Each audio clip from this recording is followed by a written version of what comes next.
ప్రకాశం జిల్లా అర్ధవీడు మండలం పాపినేనిపల్లి గ్రామంలో స్కూలు బస్సు డ్రైవర్ క్లీనర్ మధ్య చోటు చేసుకున్న వివాదం బస్సును తగలబెట్టే వరకు వెళ్ళింది. ఈ ఘటనలో బస్సు డ్రైవర్ నబీకి తీవ్ర గాయాలు కావడంతో స్థానికులు అతన్ని హాస్పిటల్కి తరలించారు.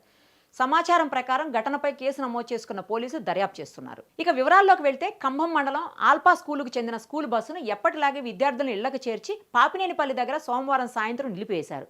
అయితే విధులు నిర్వహించుకునే విషయంలో డ్రైవర్ నబీకి క్లీనర్ గోపాల్కు గత 3 రోజులుగా వాగ్వివాదం జరుగుతోంది.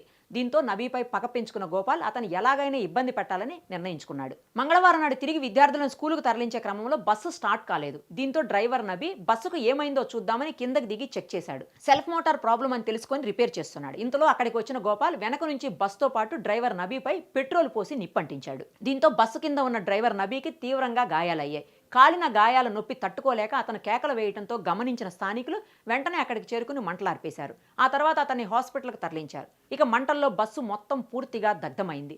బస్సుకు అంటుకున్న మంటలను స్థానికులు నీళ్లతో అదుపు చేశారు. బస్సును తగలబెట్టిన క్లీనర్ గోపాల్ పరారీలో ఉన్నాడు.